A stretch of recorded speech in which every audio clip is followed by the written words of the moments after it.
What's up everyone, this is Black-Haired Shanks here, and I'm here with the One Piece 915 review. Okay, so I know this is a lot different than what I was doing earlier with the live manga reads. YouTube's getting a little funky about certain things with the manga reads, especially with scanlations and stuff like that. So in order to avoid any of that hoopla, I'm just going to save my reviews. Yes, I'm doing reviews now. I'm saving my reviews for when the official release comes out on Mondays. I know that maybe don't sound as much fun, but we're going to make it fun. So yeah, we're going to be switching into that. I promise I have more video content coming in the future. I know it seems like I'm only putting one video out a week. That will change soon. But anyway, without further ado, let's jump right into the review. So chapter 915, it begins with an interesting cover story. Last week we had this mysterious person going to this island where it looks like they maybe make pirate flags. A lot of people were debating on who it was and stuff like that. I was saying Bellamy. I kept saying, it's Bellamy, it's Bellamy. Turned out it was Bellamy. Interesting things that I learned off this cover story is it says something about him being retired. I'm kind of wondering, what exactly does that mean? Is Bellamy not going to be a pirate anymore? I don't think that's the case. I don't think we've seen the last of Bellamy. I think we've seen the last of the type of pirate he's been. I think we're going to see a more honorable person down the road. Little side note, there was also this little girl beside him. She looks like she could maybe be related. This could be his home island. I don't know. We'll have to wait and see.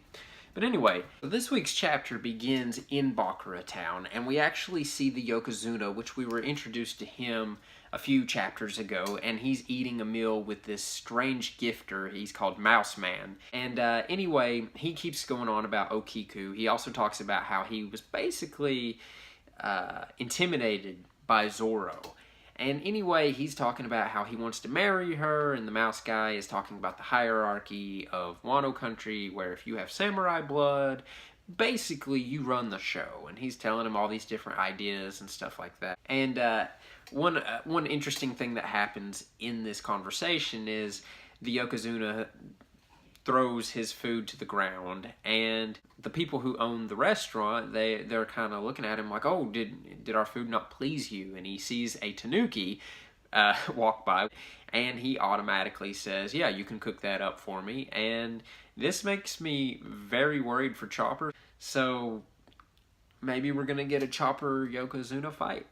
Next up in the story, we go to the gifters who actually kidnapped Otama, and we're introduced to the headliner, Hold'em. Hold'em is a very awesomely designed character. It kind of just goes back to that goofy side of Ichiro Oda. This big muscular guy who has a lion literally coming out of his stomach from the smile that he ate. And I love the running gag that they've got with him right now, where basically he and the lion don't get along, and he pisses the lion off, the lion punches him in the balls, he falls over writhing in pain, the lion is also writhing in pain because he shares the body. It was a funny scene. But anyway, they're questioning Otama about her devil fruit ability. They're very interested in the way that she was able to tame the baboon a few chapters ago. Honestly, it's strange. It's like they're wanting some way to tame an animal or a beast or something like that. Of course, Otama, she's smart. She's like, I'm just good with animals, you know. They're starting to threaten to harm her to figure out how her devil fruit works and stuff like that. I've got a small theory that I do think the headliners are loyal to Kaido, but I think that there's a small percentage chance, just like in Whole Cake Island with Baig wanting to betray Big Mom, it's possible that maybe Hawkins is leading the headliners in a possible mutiny against Kaido, and maybe they're wanting to somehow use her abilities to tame the strongest creature in the world. I don't know. Think about it. So finally we get to Bakura Town with Luffy, Okiku, and Zoro, and they're riding the gigantic lion. They're riding through the town. These guys try to stop them.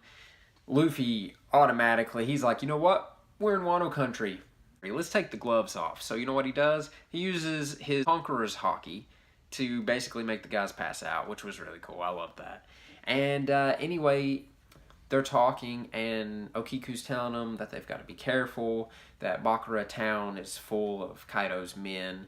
Basically, the history of the town was, it was a town that was at the base of Lord Odin's castle, and many of the people's homes were taken over by Lord Orochi's men when they moved in and took over and stuff like that. And you can tell that there's probably some harsh feelings towards the samurai, because I have a feeling a lot of samurai align themselves with Lord Orochi and Kaido and everything like that. So I'm anxious to see how that's going to play out. I've seen YouTubers like Joy Boy Theories. He's been talking about the similarities with the story of the Seven Samurai, and I'm seeing that as well. So I'm anxious to see if that's going to play out. Anyway, as they're talking, a sumo wrestler gets thrown through the air towards their direction. Zoro's able to stop him, and they're like, something's going on. They ride over, and there's this big sumo wrestling tournament with, of course, the Yokozuna taking place. And forgot to mention, we also learned earlier in the chapter that apparently Yokozuna has samurai blood in him, which is interesting.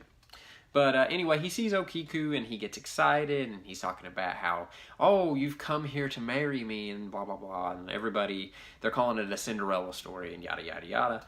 And it's funny because Luffy starts questioning him about Otama and who kidnapped her and stuff like that. And he don't care. He don't care about Luffy. He don't care about Zoro. All he cares about is Okiku and her marrying him. So one of his men run down and grab her, and they start taking off with her and stuff like that. Luffy looks at Zoro, and he's like, why didn't you save her? Zoro is like, well, you know, I have this thing about cutting naked men, which, hasn't he done that before? I feel like he has, but maybe I'm wrong. And then we see Okiku go into full samurai mode, whips out that sword, and slashes the top knot right off of the Yokozuna, which is a very dishonorable thing for samurai to have their top knot notched off. This is very interesting. I'm excited to, you know, Okiku has been very kind of, let's stay under the radar, let's not get anybody's attention, and yet she just flat out just whoosh, cuts that top knot right off.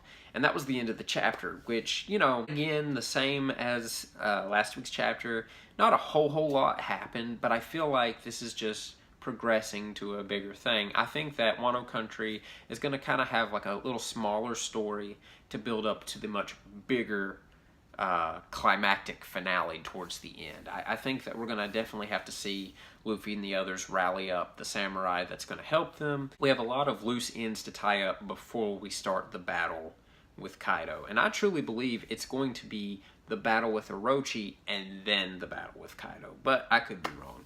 But this chapter, to me, I enjoyed. It was everything One Piece. You had the humor and the gags. You had the awesome moments like Luffy using Conqueror's Haki. And then, of course, you have this awesome new character, which a lot of people, they're kind of getting tired of the Oda female characters here lately. The Oda female characters have become more of a cosmetic to the story. They're more to look good and not do anything. And what I love about the new character Okiku is she's already proving to be a warrior. Unlike Rebecca back in Dressrosa, who was basically, she was kind of useless. And now we're getting a character who is useful, and I like that. And honestly, I'm already joining the wagon of Okiku for Nakama. I would love to see her join the crew. I think it'd be awesome to have a kick-butt female character on the crew that actually gets into fights, unlike Nami and Robin, who kind of sit on the sidelines anymore these days. But it's a great chapter. I loved it. I love the artwork. Oda's really killing it with these Wano chapters. I think next week we're getting a color spread, which makes me believe we're going to maybe have a little bit of a bigger happening. So I've noticed that happens sometimes. And overall, I love this chapter. If I had to give it a rating, I would probably give it a 4 out of 5. The only thing that I would kind of take away from is I would have liked a little more progression. I don't want to get into where Whole Cake got into, where we kind of got into a little bit of a rut, which I don't think Wano Country will do that. I'm going to stay hopeful, but Whole Cake Island went through this little period of time where it felt like we were going really fast nowhere, and I just don't want Wano Country to fall into that same little rut. But yeah, I love the chapter. I hope you guys loved it too. definitely let me know what you thought about it. Leave your theories, your comments, whatever down below, and you know, like, subscribe, do all that jazz. I promise I've got more video content coming in the future. And as always, love One Piece. Support the official release, and I'll catch you guys next time. Yo!